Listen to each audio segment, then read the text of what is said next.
Thank you. My question, I have just one question that everyone is worried about these days. How the crisis in Russia's economy will affect Central Asian countries, and what's your outlook on this? And what can Central Asian countries can do to minimize the impact?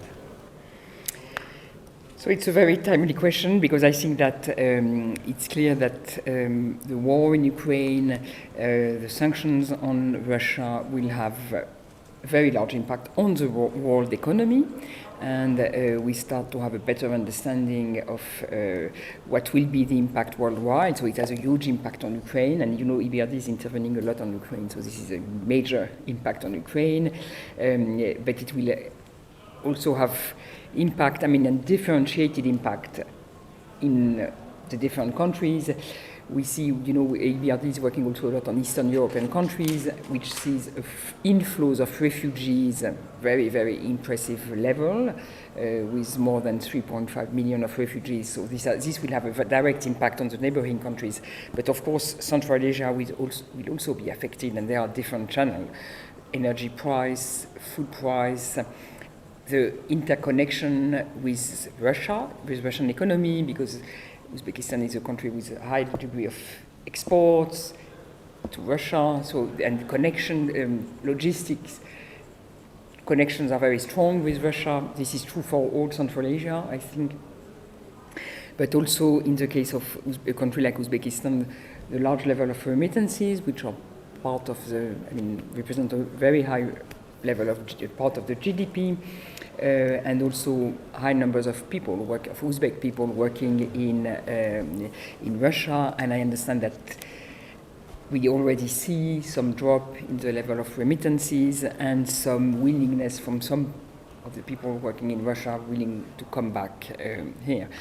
So this will have an impact, and I think that we are all,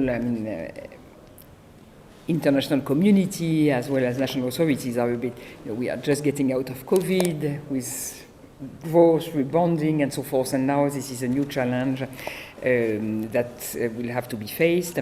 I think what's important is to be aware of the consequences and be able to mitigate the impact, and the answers of the authorities has been positive, in particular on the monetary side, I think, to mitigate the impact, because of course this has an impact also on the currency depreciation. So I think that they took some good positive steps, good steps to stabilize the situation. It will be important to provide support for, and to be ready to support through social safety net and so forth the population. But I think the country has also, and the region has also some assets and some capacity on which the country can draw in order to counteract the effect of the crisis. For example, Uzbekistan is a net energy exporter, and therefore it can help in the current circumstances to stabilize the situation. It's also a very important exporter in terms of agriculture product and so forth. So this would be, first of all, it will protect the countries from the tension that may occur, but also the country can have a positive stabilizing role. So I think what is important is the rapidity of adaptation and reaction, and in the discussion I had with the different representative of the government, the president, there is a strong awareness of this point.